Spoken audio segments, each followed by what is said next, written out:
Estava procurando explicação da semana 3 do PET 3 do oitavo ano de Educação Física? Ah, é? Então você chegou no lugar certo. Mas antes de irmos para a explicação, deixe aqui o seu joinha, se inscreva no canal, ative o sininho das notificações e compartilhe o nosso vídeo. E aí, deixou o joinha? Então vamos para o vídeo. Roda a vinheta.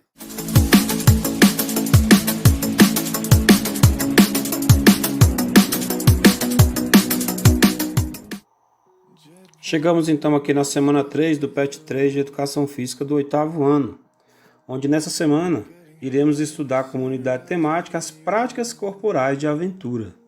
O objeto de conhecimento são as práticas corporais de aventura na natureza, ou seja, os exercícios e atividades que nós vamos desenvolver nessa semana são esportes de aventura praticados na natureza. Vou passar o quadro aqui para a gente acelerar o vídeo, fazer um vídeo mais curto. Vamos abranger principalmente aqui as partes mais interessantes que vão dar ênfase maior ao que vocês vão fazer nas atividades. Aqui nós temos que, após aprender um pouco mais sobre o esporte de rede estritamente mineiro, a peteca, e sobre as danças, nessa semana iremos conversar sobre os esportes de aventura. Aqui a gente cita sobre os esportes que vocês estudaram semanas anteriores, que foi a peteca e as danças, e agora a gente vai partir para os esportes de aventura. Nesses esportes, os participantes superam um ambiente desafiador para desenvolver suas atividades. São divididos em práticas na natureza, que são elas corrida orientada, arborismo, canoagem, escalagem e outros, e no ambiente urbano também, onde citamos aqui o parkour, o skate e tem mais alguns. Nessa semana iremos estudar o esporte de orientação. Então o esporte que a gente vai estar estudando nessa semana é um esporte da natureza, vai ser o esporte de orientação. Funciona como se fosse um caça ao tesouro, tá? Existem provas. Esses participantes eles carregam consigo mapas, o conhecimento deles próprios e as bússolas. Existe uma divisão das categorias que varia de 10 a 80 anos. Então, assim, as dificuldades que serão encontradas por eles são divididas de acordo com o conhecimento que essas pessoas têm. Conhecimento, experiência e idade. Quanto mais experiente for, mais dicas difíceis, mais um ambiente difícil. Então vai pegar, por exemplo, uma pessoa que tem um conhecimento muito grande, vão passar provas para ela, onde ela terá níveis mais difíceis de percorrer, como montanhas, rios, entre outros. Já para crianças que chegam aí na idade mínima, que é de 10 anos, serão provas mais fáceis. Um percurso mais fácil de percorrer. Lembrando que tem que haver o conhecimento do uso da bússola e dos mapas. Aqui nós temos aqui a história do esporte de orientação, uma linha do tempo. Vocês façam uma leitura para vocês terem conhecimento melhor sobre esse esporte que poucos conhecem. Tá? Nós temos aqui uma linha do tempo sobre o esporte. Aqui, esse textozinho aqui fala sobre o que é imprescindível para o esporte de orientação. Dois objetos, a bússola e o mapa. Uma outra coisa que é imprescindível é que você não tenha nenhum tipo de indicação que possa servir de orientação. Você vai chegar num ambiente onde você não conhece, quanto mais você não conhecer, melhor. Você tem que partir do zero, você tem que saber as dificuldades que você vai encontrar. Você tem que desvendar através do uso da bússola e do mapa. Então, quanto menos você conhecer do ambiente, mais difícil a prova fica. Princípios básicos. Primeiro, passar por todos os pontos de controle. Isso aqui é importante. Vamos citar, por exemplo, a gente fazer um caça ao tesouro dentro de casa, lá no quintal da sua casa. Você vai distribuir 10 cartões em 10 pontos da sua casa. Como o lugar é pequeno, mesmo contando com o lote da sua casa e dentro de casa, você pode distribuir 10 cartões numerados de 1 a 10, onde você sempre tem que sair de um número na crescente. do número 1, você vai pegar uma orientação, onde dali você vai para o ponto 2, do ponto 2 você vai para o 3. Você só vai chegar no tesouro depois que você ler o penúltimo cartão, ou no caso o último cartão, que o último na verdade vai ser o tesouro. Vamos supor que você andando pela sua casa, você estava apenas no terceiro cartão e você encontrou 9 ou 10. Aí fica fácil, você vai chegar no tesouro, mas você não encontrou os outros cartões. Então é importante que nessa prova, quando você chegar no tesouro, você tenha que apresentar o tesouro e os 10 cartões. 2. Marcar corretamente o cartão de controle. 3. Respeitar a natureza.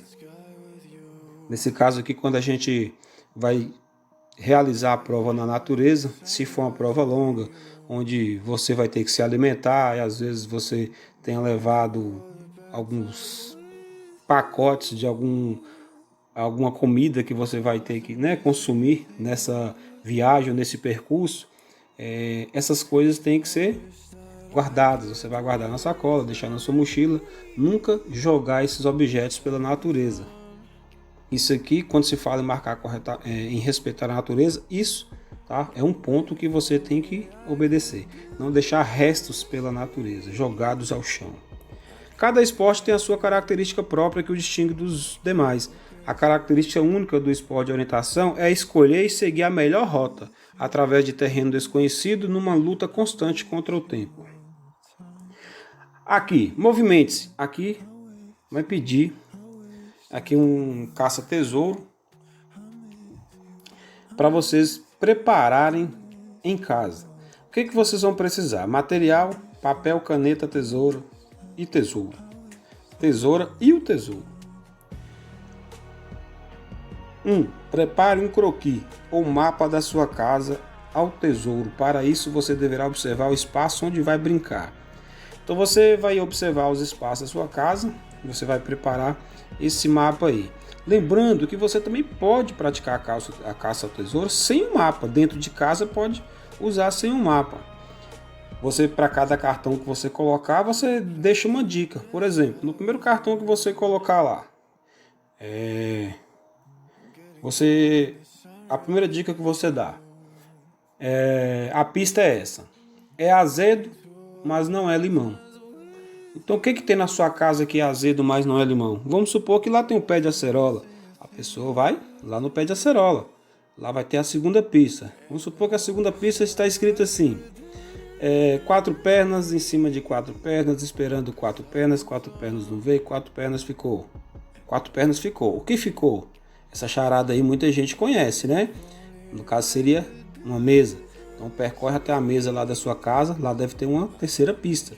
Nessa terceira pista pode estar escrito: papai sempre vai estar lá depois do almoço.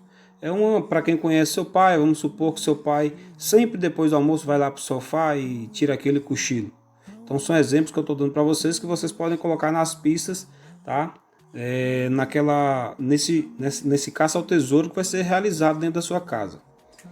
2. Use uma folha para desenhá-lo. 3. Lembre-se que deve conter detalhes para que fique clara a execução. 4. Crie vários pontos de dicas, como onde deverá colocar cartões, contendo a dica de como chegar ao próximo ponto, que eu acabei de falar para vocês aí. Ande 20 passos à sua direita, vire à esquerda, suba a escada, abra a porta. Então, além das dicas que eu falei, gente, das charadas, aí também tem isso aqui. Pode chegar numa hora que você não precisa fazer uma charada. Você simplesmente fale, dê 3 passos para frente, dê 1 para trás, tá? Faça um giro de tantos graus para a esquerda, tantos graus para a direita. Vire para o norte. Então, nesse caso, você poderia ter a bússola, né? Para quem não sabe o uso da bússola, para quem não tem a bússola, nós poderíamos dizer: vire para o leste. Todo mundo vai saber que o leste é a nascente do sol, então fica mais fácil. Isso aí a gente tem que saber, né? Que o sol nasce no leste. 5. Coloque o tesouro no último ponto do seu mapa. 6. Feito tudo isso, faça o percurso seguindo as dicas para ver se está certo. 7. Convide alguém de sua casa para fazer o percurso criado por você. Então você vai criar esse percurso aí, convidar alguém para participar com você. Ou peça alguém para montar e você desvendar, também seria interessante. Mas o que se pede é que você crie. mas pode ver isso aí com seu professor.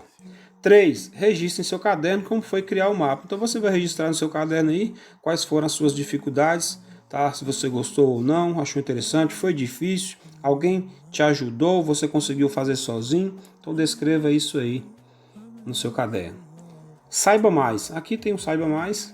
Vocês podem estar fazendo a leitura aí para vocês terem um conhecimento melhor, tá? Sobre esse esporte, de como realizá-lo, do que é necessário fazer para praticar esse esporte.